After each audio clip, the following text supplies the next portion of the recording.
I had called upon my friend, Mr. Sherlock Holmes, one day in the autumn of last year, and found him in deep conversation with a very stout, florid-faced elderly gentleman with fiery red hair. With an apology for my intrusion, I was about to withdraw when Holmes pulled me abruptly into the room and closed the door behind me. "You could not possibly have come at a better time, my dear Watson," he said cordially. "I was afraid that you were engaged." "So I am, very much so." "Then I can wait in the next room." "Not at all. This gentleman, Mr. Wilson, has been my partner and helper in many of my most successful cases, and I have no doubt that he will be of the utmost use to me in yours also."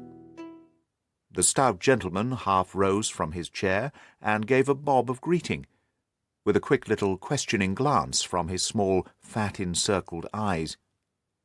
"Try the settee," said Holmes, relapsing into his armchair and pulling his fingertips together as was his custom when in judicial moods. "I know, my dear Watson, that you share my love of all that is bizarre and outside the conventions and humdrum routine of everyday life. You have shown your relish for it by the enthusiasm which has promoted you to chronicle, and if you will excuse my saying so, somewhat to embellish, so many of my own little adventures." "Your cases have indeed been of the greatest interest to me," I observed. "You will remember that I remarked the other day, just before we went into the very simple problem presented by Miss Mary Sutherland, that for strange effects and extraordinary combinations we must go to life itself, which is always far more daring than any effort of the imagination, a proposition which I took the liberty of doubting. You did, Doctor, but nonetheless you must come round to my view, for otherwise I shall keep piling fact upon fact on you until your reason breaks down under them and acknowledges me to be right. Now, Mr. Jabez Wilson here has been good enough to call upon me this morning and to begin a narrative, which promises to be one of the most singular which I have listened to for some time. You have heard me remark that the strangest and most unique things are very often connected not only with the larger, but with the smaller crimes, and occasionally, indeed, where there is room for doubt whether any positive crime has been committed. As far as I have heard, it is impossible for me to say whether the present case is an instance of crime or not, but the course of events is certainly among the most singular that I have ever listened to. Perhaps, Mr. Wilson, you would have great kindness to recommence your narrative. I ask you not merely because my friend Dr. Watson has not heard the opening part, but also because the peculiar nature of the story makes me anxious to have every possible detail from your lips. As a rule, when I have heard some slight indication of the course of events, I am able to guide myself by the thousands of other similar cases which occur to my memory. In the present instance, I am forced to admit that the facts are, to the best of my belief, unique." The portly client puffed out his chest with an appearance of some little pride, and pulled a dirty and wrinkled newspaper from the inside pocket of his greatcoat. As he glanced down the advertisement column, with his head thrust forward and the paper flattened out upon his knee, I took a good look at the man, and endeavoured, after the fashion of my companion, to read the indications which might be presented by his dress or appearance. I did not gain very much, however, by my inspection. Our visitor bore every mark of being an average, commonplace British tradesman, obese, pompous, and slow. He wore rather baggy grey shepherd's check trousers, a not over-clean black frock-coat, unbuttoned in the front, and a drab waistcoat, with a heavy brassy Albert chain, and a square pierced bit of metal dangling down as an ornament.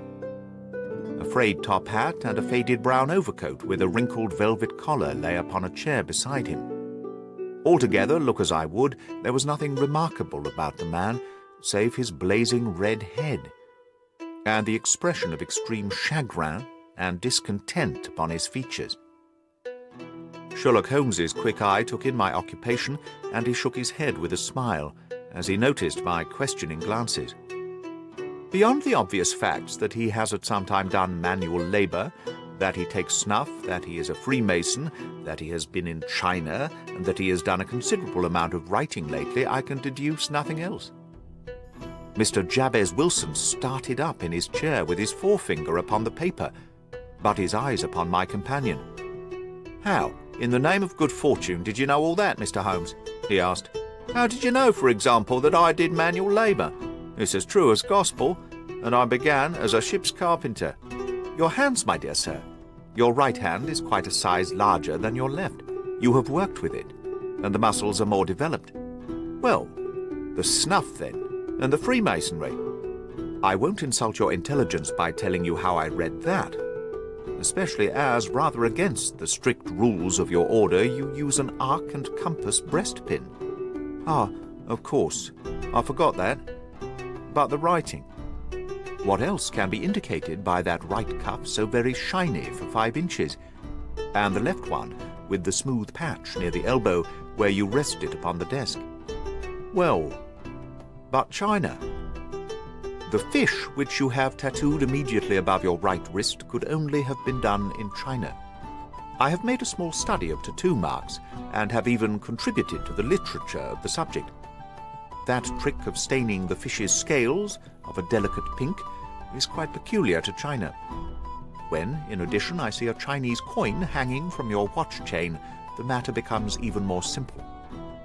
Mr. Jabez Wilson laughed heavily. "Well, I never," said he. "I thought at first you'd done something clever, but I see that there was nothing in it after all." "I begin to think, Watson," said Holmes, "that I make a mistake in explaining. Omne ignotum pro magnifico, you know. And my poor little reputation, such as it is, will suffer shipwreck if I am so candid. Can you not find the advertisement, Mr. Wilson?" "Yes, I have got it now," he answered, with his thick red finger planted halfway down the column. "Here it is. This is what began it all. You just read it for yourself, sir." I took the paper from him and read as follows. "To the Red-Headed League, on account of the bequest of the late Ezekiah Hopkins of Lebanon, Penn, USA, there is now another vacancy open, which entitles a member of the League to a salary of £4 a week for purely nominal services. All red-headed men who are sound in body and mind and above the age of 21 years are eligible. Apply in person on Monday at 11 o'clock to Duncan Ross at the offices of the League, 7 Pope's Court, Fleet Street." "What on earth does this mean?" I ejaculated, after I had twice read over the extraordinary announcement. Holmes chuckled and wriggled in his chair, as was his habit when in high spirits. "It is a little off the beaten track, isn't it?" said he. "And now, Mr. Wilson, off you go at scratch, and tell us all about yourself, your household, and the effect which this advertisement had upon your fortunes. You will first make a note, Doctor, of the paper and the date. It is the Morning Chronicle of April the 27th, 1890. Just 2 months ago. Very good. Now, Mr. Wilson?" "Well, it is just as I've been telling you, Mr. Sherlock Holmes," said Jabez Wilson, mopping his forehead. "I have a small pawnbroker's business at Coburg Square, near the city. It's not a very large affair, and of late years it has not done more than just give me a living. I used to be able to keep 2 assistants, but now I only keep 1. And I would have a job to pay him, but that he is willing to come for half wages so as to learn the business." "What is the name of this obliging youth?" asked Sherlock Holmes. "His name is Vincent Spaulding, and he's not such a youth either. It's hard to say his age. I should not wish a smarter assistant, Mr. Holmes, and I know very well that he could better himself and earn twice what I'm able to give him. But after all, if he's satisfied, why should I put ideas in his head?" "Why, indeed? You seem most fortunate in having an employé who comes under the full market price. It is not a common experience among employers in this age. I don't know that your assistant is not as remarkable as your advertisement." "Oh, he has his faults too," said Mr. Wilson. "Never was such a fellow for photography, snapping away with a camera when he ought to be improving his mind, and then diving down into the cellar like a rabbit into its hole to develop his pictures. That's his main fault. But on the whole, he's a good worker. There's no vice in him." "He is still with you, I presume?" "Yes, sir. He and a girl of 14, who does a bit of simple cooking, keeps the place clean. That's all I have in the house, for I'm a widower and never had any family. We live very quietly, sir, the 3 of us, and we keep a roof over our heads and pay our debts if we do nothing more." The first thing that put us out was that advertisement. Spaulding, he came down into the office just this day, 8 weeks, with this very paper in his hand, and he says, "I wish to the Lord, Mr. Wilson, that I was a red-headed man." "Why that?" I asks. "Why," says he, "here's another vacancy on the League of the Red-Headed Men. It's worth quite a little fortune to any man who gets it, and I understand that there are more vacancies than there are men, so that the trustees are at their wits' end what to do with the money. If my hair would only change colour, here's a nice little crib all ready for me to step into." "Why, what is it then?" I asked. "You see, Mr. Holmes, I am a very stay-at-home man, and as my business came to me instead of my having to go to it, I was often weeks on end without putting my foot over the doormat. In that way I didn't know much of what was going on outside, and I was always glad of a bit of news." "Have you never heard of the League of the Red-Headed Men?" he asked, with his eyes open. "Never." "Why, I wonder at that, for you are eligible yourself for one of the vacancies." "And what are they worth?" I asked.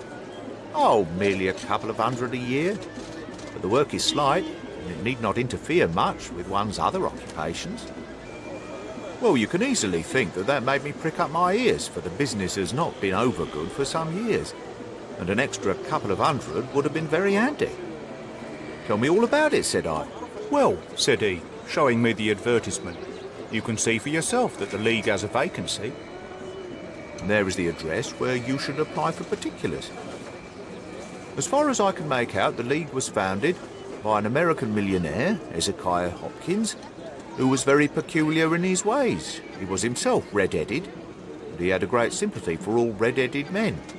So when he died, it was found that he had left his enormous fortune in the hands of trustees, with instructions to apply the interest to providing of easy berths to men whose hair is of that colour. From all I hear, it is splendid pay and very little to do." "But," said I, "there would be millions of red-headed men who would apply." "Not so many as you might think," he answered. "You see, it is really confined to Londoners and to grown men. This American had started from London when he was young, and he wanted to do the old town a good turn. Then again, I have heard it is no use your applying if your hair is light red or dark red, or anything but real bright, blazing, fiery red. Now, if you care to apply, Mr. Wilson, you would just walk in. But perhaps it would hardly be worth your while to put yourself out of the way for the sake of a few £100. Now, it is a fact, gentlemen, as you may see for yourselves, that my hair is of a very full and rich tint, so that it seemed to me that if there was to be any competition in the matter, I stood as good a chance as any man that I have ever met. Vincent Spaulding seemed to know so much about it that I thought he might prove useful, so I just ordered him to put up the shutters for the day and to come right away with me. He was very willing to have a holiday, so we shut the business up and started off for the address that was given us in the advertisement. I never hoped to see such a sight as that again, Mr. Holmes. From north, south, east and west, every man who had a shade of red in his hair had tramped into the city to answer the advertisement. Fleet Street was choked with red-headed folk, and Pope's Court looked like a coster's orange barrow. I should not have thought there were so many in the whole country as were brought together by that single advertisement. Every shade of colour they were: straw, lemon, orange, brick, Irish setter, liver, clay. But as Spaulding said, there were not many who had the real vivid flame-coloured tint. When I saw how many were waiting, I would have given up in despair, but Spaulding, he would not hear of it. How he did it I could not imagine, but he pushed and pulled and butted until he got me through the crowd, right up to the steps which led to the office. There was a double stream upon the stair, some going up in hope, and some coming back dejected, but we wedged in as well as we could, and soon found ourselves in the office. "Your experience has been a most entertaining one," remarked Holmes, as his client paused and refreshed his memory with a huge pinch of snuff. "Pray continue your interesting statement." "There was nothing in the office but a couple of wooden chairs and a deal table, behind which sat a man with a head that was even redder than mine. He said a few words to each candidate as he came up, and then he always managed to find some fault in them, which would disqualify them. Getting a vacancy did not seem to be a very easy matter after all. However, when our turn came, the little man was more favourable to me than to any of the others, and he closed the door as we entered, so that he might have a private word with us. "This is Mr. Jabez Wilson," said my assistant, "and he is willing to fill a vacancy in the League." "And he is admirably suited for it," the other answered. "He has every requirement. I cannot recall when I've seen anything so fine." He took a step backwards, cocked his head on one side, and gazed at my hair until I felt quite bashful. Then suddenly plunged forward, wrung my hand, and congratulated me on my success. "It would be injustice to hesitate," said he. "You will, however, I am sure, excuse me for taking an obvious precaution." With that he seized my hair in both his hands, and tugged until I yelled with pain. "There is water in your eyes," said he, as he released me. "I perceive that all is as it should be. But we have to be careful, for we have twice been deceived by wigs, and once by paint. I could tell you tales of cobbler's wax, which would disgust you with human nature."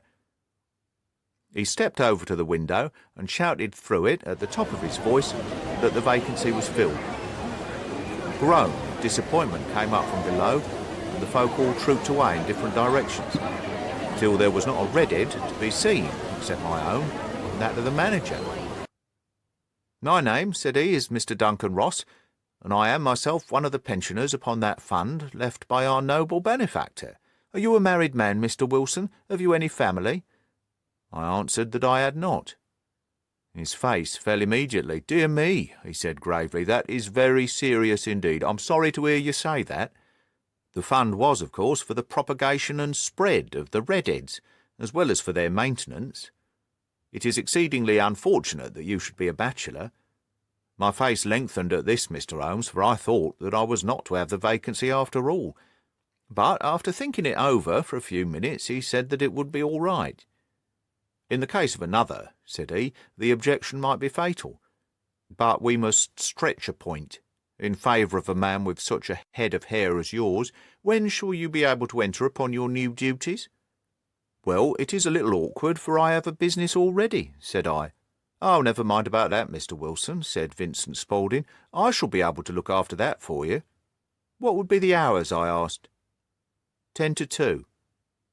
Now, a pawnbroker's business is mostly done of an evening, Mr. Holmes, especially Thursday and Friday evening, which is just before payday, so it would suit me very well to earn a little in the mornings.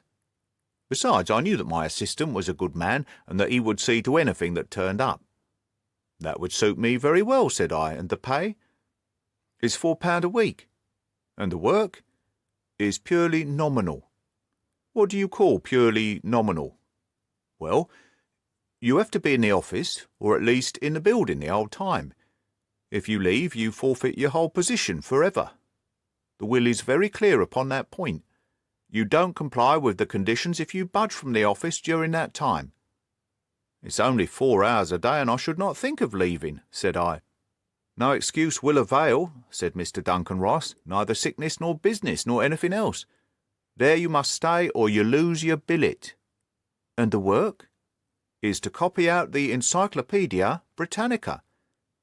There is the first volume of it in that press.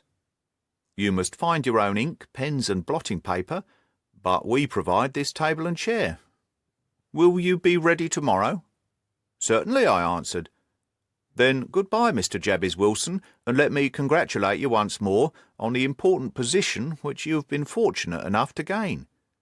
He bowed me out of the room, and I went home with my assistant, hardly knowing what to say or do, I was so pleased at my own good fortune. Well, I thought over the matter all day, and by evening I was in low spirits again, for I had quite persuaded myself that the whole affair must be some great hoax or fraud, though what its object might be I could not imagine. It seemed altogether past belief that anyone could make such a will, or that they would pay such a sum for doing anything so simple as copying out the Encyclopaedia Britannica. Vincent Spaulding did what he could to cheer me up, but by bedtime I had reasoned myself out of the whole thing. However, in the morning I determined to have a look at it anyhow, so I bought a penny bottle of ink and with a quill pen and 7 sheets of foolscap paper, I started off for Pope's Court. Well, to my surprise and delight, everything was as right as possible. The table was set out ready for me, and Mr. Duncan Ross was there to see that I got fairly to work. He started me off upon the letter A, and then he left me. But he would drop in from time to time to see that all was right with me. At 2 o'clock he bade me good day, complimented me upon the amount that I had written, and locked the door of the office after me. This went on day after day, Mr. Holmes, and on Saturday the manager came in and planked down 4 golden sovereigns for my week's work. It was the same next week, and the same the week after. Every morning I was there at 10, and every afternoon I left at 2. By degrees, Mr. Duncan Ross took to coming in only once of a morning, and then, after a time, he did not come in at all. Still, of course, I never dared to leave the room for an instant, for I was not sure when he might come, and the billet was such a good one and suited me so well that I would not risk the loss of it. 8 weeks passed away like this, and I had written about abbots and archery and armour and architecture and Attica, and hoped with diligence that I might get on the bees before very long. It cost me something in foolscap, and I had pretty nearly filled a shelf with my writings. And then suddenly the whole business came to an end. To an end? Yes, sir, and no later than this morning. I went to my work as usual at 10 o'clock, but the door was shut and locked, with a little square of cardboard hammered onto the middle of the panel with a tack. Here it is, and you can read for yourself. He held up a piece of white cardboard about the size of a sheet of notepaper. It read in this fashion: "The Red-Headed League is dissolved. October the 9th, 1890.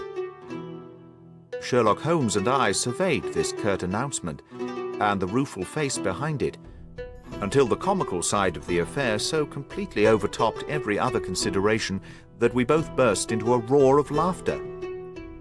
"I cannot see that there is anything very funny," cried our client, flushing up to the roots of his flaming head. "If you can do nothing better than laugh at me, I can go elsewhere." "No, no," cried Holmes, shoving him back into the chair from which he had half risen.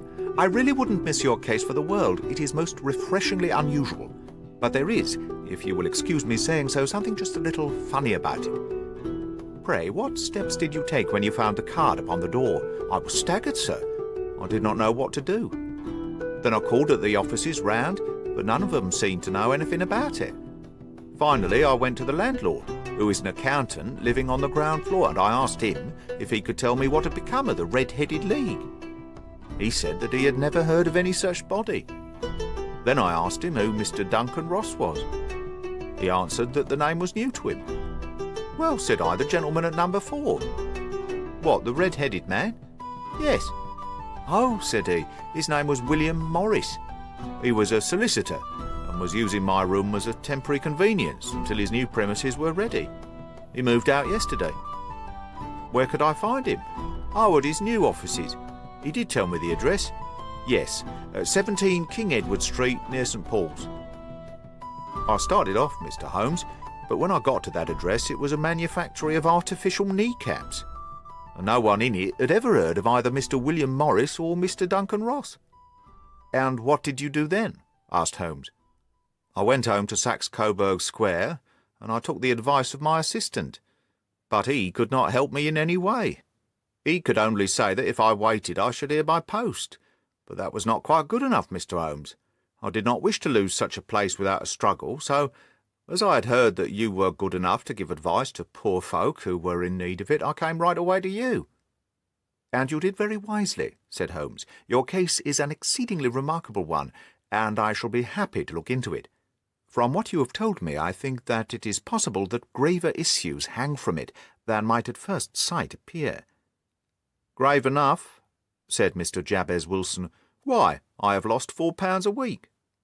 "As far as you are personally concerned," remarked Holmes, "I do not see that you have any grievance against this extraordinary league. On the contrary, you are, as I understand, richer by some £30, to say nothing of the minute knowledge which you have gained on every subject which comes under letter A. You have lost nothing by them." "No, sir, but I want to find out about them, and who they are, and what their object was in playing this prank, if it was a prank, upon me. It was a pretty expensive joke for them, for it cost them £32. We shall endeavour to clear up these points for you, and first 1 or 2 questions, Mr. Wilson. This assistant of yours who first called your attention to the advertisement, how long had he been with you? About a month, then. How did he come? In answer to an advertisement. Was he the only applicant? No, I had a dozen. Why did you pick him? Because he was handy and would come cheap. At half wages, in fact. Yes. What is he like, this Vincent Spaulding? Small, stout-built, very quick in his ways, no hair on his face, so he's not short of 30. Has a white splash of acid upon his forehead. Holmes sat up in his chair in considerable excitement. I thought as much, said he. Have you ever observed that his ears are pierced for earrings? Yes, sir. He told me that a gipsy had done it for him when he was a lad. Hum, said Holmes, sinking back in deep thought. He is still with you? Oh, yes, sir. I've only just left him. And has your business been attended to in your absence? Nothing to complain of, sir. There's never very much to do of a morning.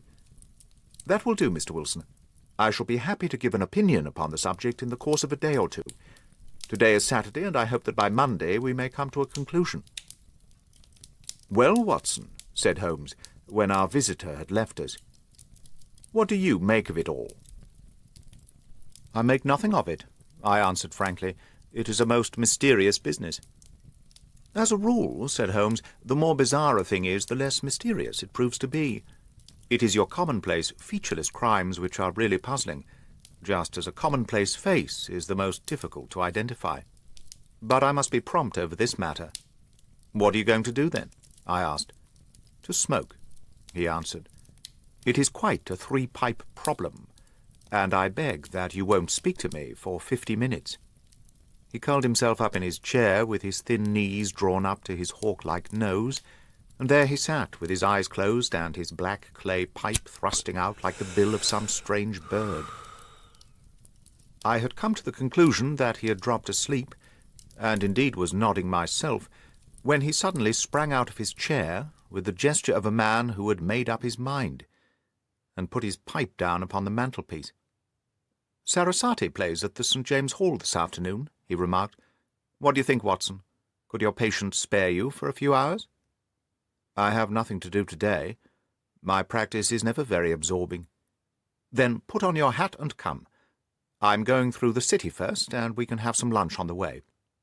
I observe that there is a good deal of German music on the programme, which is rather more to my taste than Italian or French. It is introspective, and I want to introspect. Come along.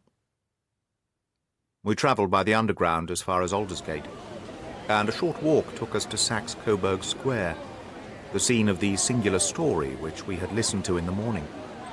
It was a poky little shabby genteel place, where 4 lines of dingy 2-storied brick houses looked out into a small railed-in enclosure, where a lawn of weedy grass and a few clumps of faded laurel bushes made a hard fight against a smoke-laden and uncongenial atmosphere. 3 gilt balls and a brown board with Jabez Wilson in white letters upon a corner house announced the place where our red-headed client carried on his business. Sherlock Holmes stopped in front of it with his head on one side and looked it all over, with his eyes shining brightly between puckered lids. Then he walked slowly up the street and then down again to the corner, still looking keenly at the houses. Finally, he returned to the pawnbroker's and, having thumped vigorously on the pavement with his stick 2 or 3 times, he went up to the door and knocked. It was instantly opened by a bright-looking, clean-shaven young fellow who asked him to step in. "Thank you," said Holmes. "I only wish to ask you how you would go from here to the Strand." "Third right, 4th left," answered the assistant promptly, closing the door. "Smart fellow, that," observed Holmes as we walked away. "He is, in my judgment, the 4th smartest man in London. And for daring, I am not sure that he has not a claim to be 3rd. I have known something of him before." "Evidently," said I, "Mr. Wilson's assistant counts for a good deal in this mystery of the Red-Headed League. I am sure that you inquired your way merely in order that you might see him." "Not him." "What then?" "The knees of his trousers." "And what did you see?" "What I expected to see." "Why did you beat the pavement?" "My dear doctor, this is a time of observation, not for talk. We are spies in an enemy's country. We know something of Saxe-Coburg Square. Let us now explore the paths which lie behind it. The road in which we found ourselves as we turned round the corner from the retired Saxe-Coburg Square presented as great a contrast to it as the front of a picture does the back. It was one of the main arteries which convey the traffic of the city to the north and west. The roadway was blocked with the immense stream of commerce flowing in a double tide inwards and outwards, while the footpaths were black with the hurrying swarm of pedestrians. It was difficult to realize, as we looked at the line of fine shops and stately business premises, that they really abutted on the other side upon the faded and stagnant square which we had just quitted. "Let me see," said Holmes, standing at the corner and glancing along the line. "I should like just to remember the order of the houses here. It is a hobby of mine to have exact knowledge of London. There is Mortimer's, the tobacconist, a little newspaper shop, the Coburg branch of the City and Suburban Bank, the Vegetarian Restaurant, and McFarlane's Carriage Building Depot. That carries us right on to the other block. And now, Doctor, we've done our work, so it's time we had some play. A sandwich and a cup of coffee, and then off to Violin Land, where all is sweetness and delicacy and harmony. There are no red-headed clients to vex us with their conundrums." My friend was an enthusiastic musician, being himself not only a very capable performer, but a composer of no ordinary merit. All the afternoon he sat in the stalls wrapped in the most perfect happiness, gently waving his long thin fingers in time to the music, while his gently smiling face and his languid, dreamy eyes were as unlike those of Holmes the sleuth-hound, Holmes the relentless, keen-witted, ready-handed criminal agent, as it was possible to conceive. In his singular character, the dual nature alternately asserted itself, and his extreme exactness and astuteness represented, as I have often thought, the reaction against the poetic and contemplative mood which occasionally predominated in him. The swing of his nature took him from extreme languor to devouring energy, and as I knew well, he was never so truly formidable as when, for days on end, he had been lounging in his armchair amid his improvisations and his black-letter editions. Then it was that the lust of the chase would suddenly come upon him, and that his brilliant reasoning power would rise to the level of intuition, until those who were unacquainted with his methods would look askance at him, as on a man whose knowledge was not that of other mortals. When I saw him that afternoon, so enwrapped in the music at St. James's Hall, I felt that an evil time might be coming upon those whom he had set himself to hunt down. "You want to go home, no doubt, Doctor," he remarked as we emerged. "Yes, it would be as well. And I have some business to do which will take some hours. This business at Coburg Square is serious." "Why serious?" "A considerable crime is in contemplation. I have every reason to believe that we shall be in time to stop it. But today being Saturday rather complicates matters. I shall want your help tonight." "At what time?" 10 will be early enough." "I shall be at Baker Street at 10. "Very well. And I say, Doctor, there may be some little danger, so kindly put your army revolver in your pocket." He waved his hand, turned on his heel, and disappeared in an instant among the crowd. I trust that I am not more dense than my neighbours, but I was always oppressed with a sense of my own stupidity in my dealings with Sherlock Holmes. Here I had heard what he had heard. I had seen what he had seen, and yet from his words it was evident that he saw clearly not only what had happened, but what was about to happen, while to me the whole business was still confused and grotesque. As I drove home to my house in Kensington, I thought over it all, from the extraordinary story of the red-headed copier of the Encyclopedia down to the visit to Saxe-Coburg Square, and the ominous words with which he had parted from me. What was this nocturnal expedition, and why should I go armed? Where were we going, and what were we to do?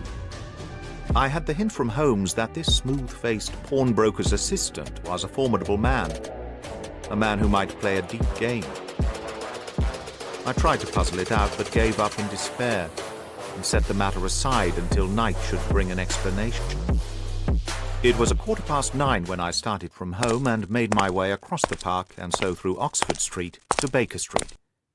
2 hansoms were standing at the door, and as I entered the passage, I heard the sound of voices from above. On entering his room, I found Holmes in animated conversation with 2 men, one of whom I recognized as Peter Jones, the official police agent, while the other was a long, thin, sad-faced man with a very shiny hat and oppressively respectable frock coat. "Ha! Our party is complete," said Holmes, buttoning up his pea jacket and taking his heavy hunting crop from the rack. "Watson, I think you know Mr. Jones of Scotland Yard. Let me introduce you to Mr. Merryweather, who is to be our companion in tonight's adventure." "We're hunting in couples again, Doctor, you see," said Jones in his consequential way. "Our friend here is a wonderful man for starting a chase. All he wants is an old dog to help him do the running down. I hope a wild goose may not prove to be the end of our chase," observed Mr. Merryweather gloomily. "You may place considerable confidence in Mr. Holmes, sir," said the police agent loftily. "He has his own little methods, which are, if he won't mind me saying so, just a little too theoretical and fantastic, but he has the makings of a detective in him. It is not too much to say that once or twice, as in that business of the Sholto murder and the Agra treasure, he has been more nearly correct than the official force." "Oh, if you say so, Mr. Jones, it is all right," said the stranger with deference. "Still, I confess that I miss my rubber. It is the first Saturday night for 27 years that I have not had my rubber." "I think you will find," said Sherlock Holmes, "that you will play for a higher stake tonight than you have ever done yet, and that the play will be more exciting. For you, Mr. Merryweather, the stake will be some £30,000, and for you, Jones, it will be the man upon whom you wish to lay your hands." "John Clay, the murderer, thief, smasher, and forger? He's a young man, Mr. Merryweather, but he is at the head of his profession, and I would rather have my bracelets on him than on any criminal in London. He's a remarkable man, is young John Clay. His grandfather was a royal duke, and he himself has been to Eton and Oxford. His brain is as cunning as his fingers, and though we meet signs of him at every turn, we never know where to find the man himself. He'll crack a crib in Scotland one week and be raising money to build an orphanage in Cornwall the next. I've been on his tracks for years and have never set eyes on him yet. I hope that I may have the pleasure of introducing you tonight. I've had 1 or 2 little turns also with Mr. John Clay, and I agree with you that he is at the head of his profession. It is past 10, however, and quite time we started. If you 2 will take the first hansom, Watson and I will follow in the second."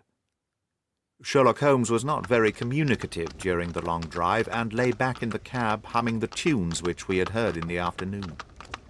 We rattled through an endless labyrinth of gaslit streets until we emerged into Farringdon Street. "We are close there now," my friend remarked.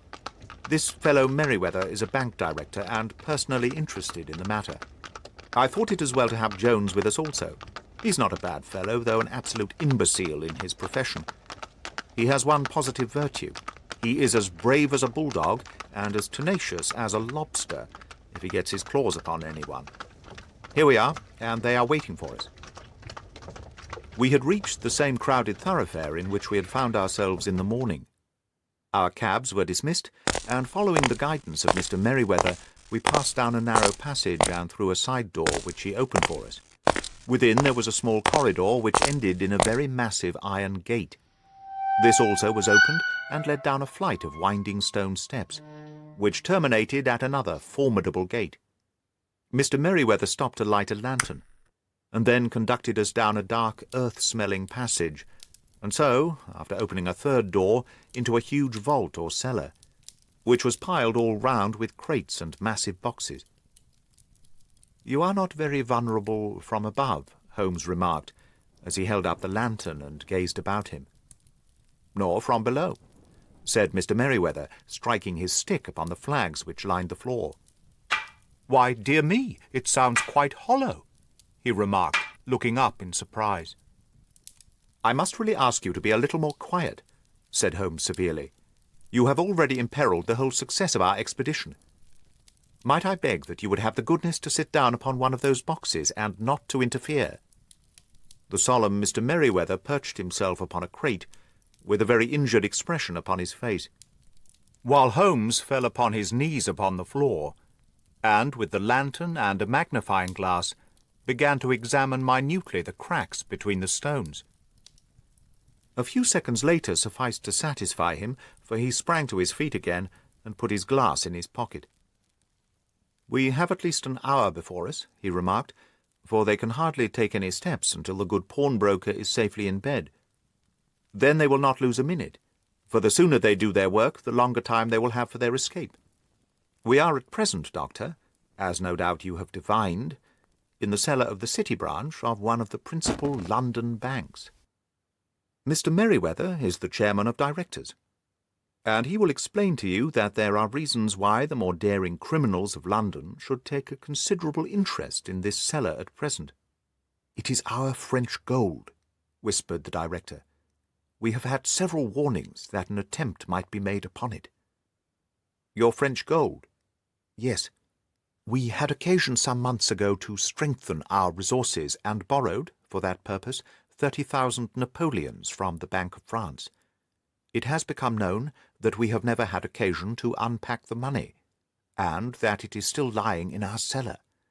The crate upon which I sit contains 2,000 Napoleons packed between layers of lead foil. Our reserve of bullion is much larger at present than is usually kept in a single branch office, and the directors have had misgivings upon the subject." "Which were very well justified," observed Holmes. "And now it is time that we arranged our little plans. I expect that within an hour matters will come to a head.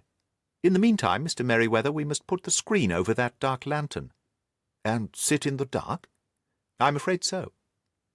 I had brought a pack of cards in my pocket, and I thought that, as we were a partie carrée, you might have your rubber after all. But I see that the enemy's preparations have gone so far that we cannot risk the presence of a light. And first of all we must choose our positions.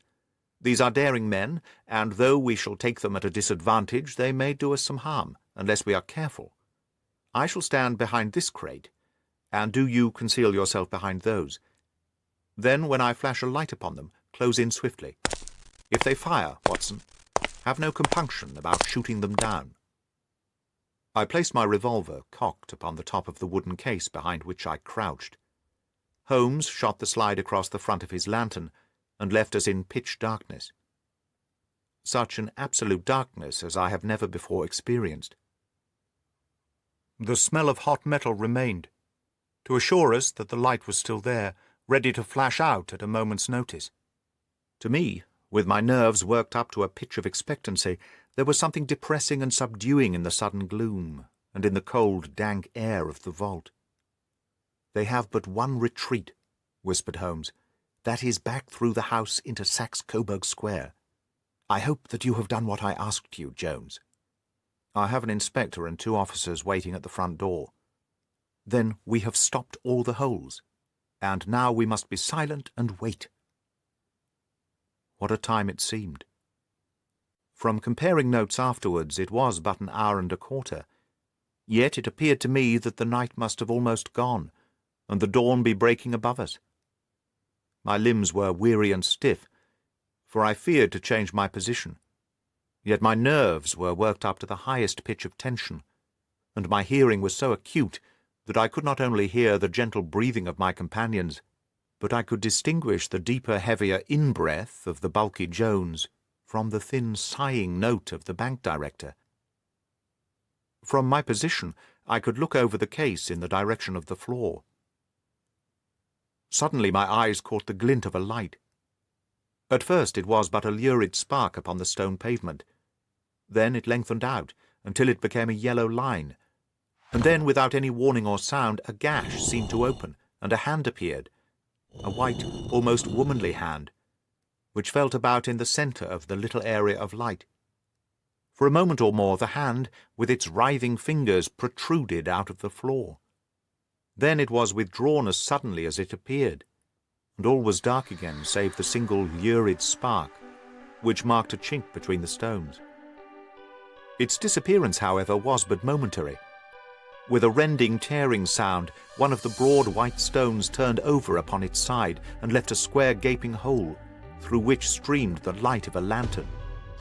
Over the edge there peeped a clean-cut, boyish face, which looked keenly about it, and then, with a hand on either side of the aperture, drew itself shoulder-high and waist-high, until one knee rested upon the edge. In another instant he stood at the side of the hole, and was hauling after him a companion, lithe and small like himself, with a pale face and a shock of very red hair. "It's all clear," he whispered. "Have you the chisel and the bags?" "Great Scott! Jump, Archie, jump, and I'll swing for it." Sherlock Holmes had sprung out and seized the intruder by the collar. The other dived down the hole, and I heard the sound of rending cloth as Jones clutched at his skirts.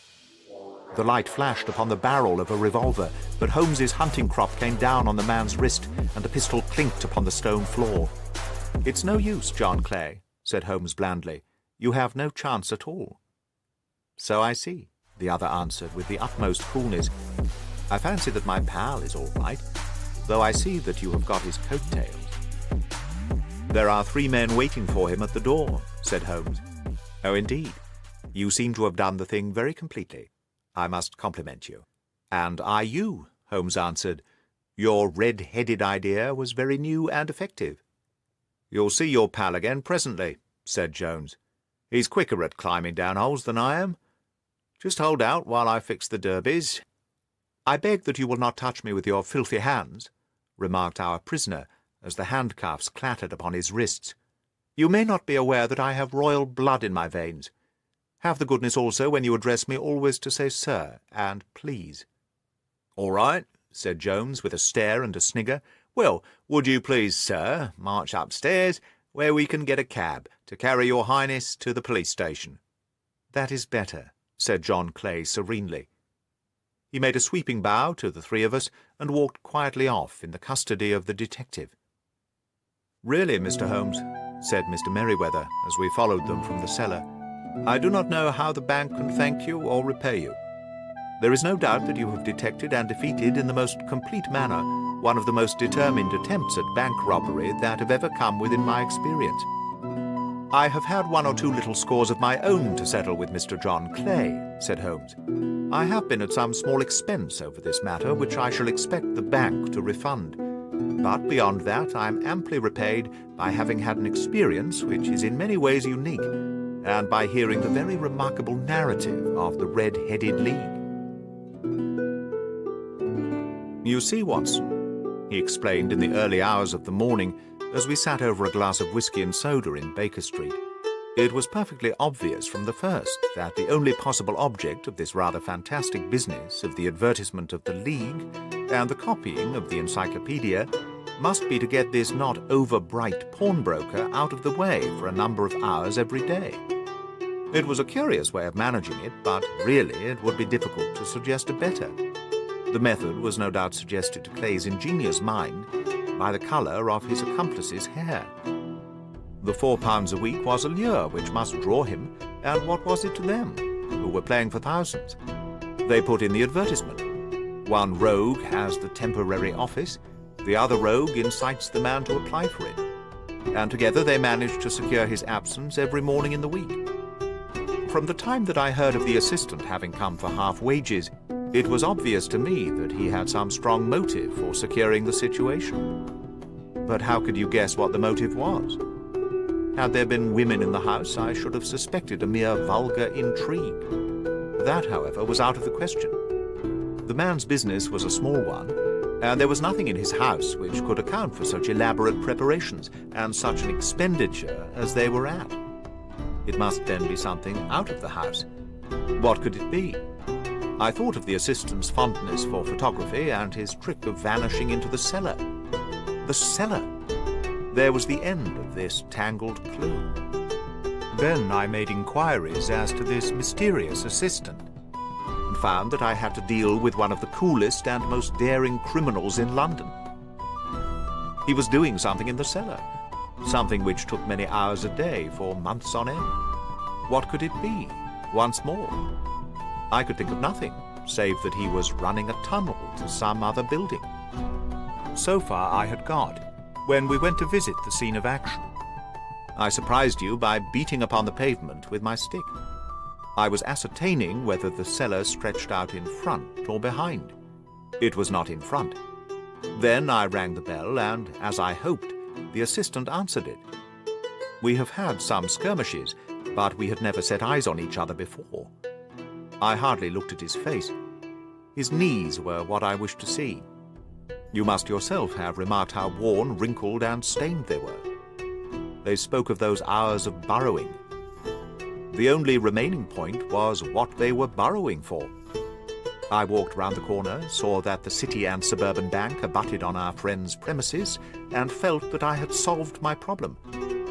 When you drove home after the concert, I called upon Scotland Yard and upon the chairman of the bank directors, with the result that you have seen. And how could you tell that they would make their attempt tonight? I asked. Well, when they closed their league offices, that was a sign that they cared no longer about Mr. Jabez Wilson's presence. In other words, that they had completed their tunnel. But it was essential that they should use it soon, as it might be discovered, or the bullion might be removed. Saturday would suit them better than any other day, as it would give them 2 days for their escape. For all these reasons, I expected them to come tonight. "You've reasoned it out beautifully," I exclaimed in unfeigned admiration. "It is so long a chain, and yet every link rings true." "It saved me from ennui," he answered, yawning. "Alas, I already feel it closing in upon me. My life is spent in one long effort to escape from the commonplaces of existence. These little problems help me to do so." "And you are a benefactor of the race," said I. He shrugged his shoulders. "Well, perhaps, after all, it is of some little use," he remarked. "L'homme c'est rien, l'œuvre c'est tout," as Gustave Flaubert wrote to Georges Sand.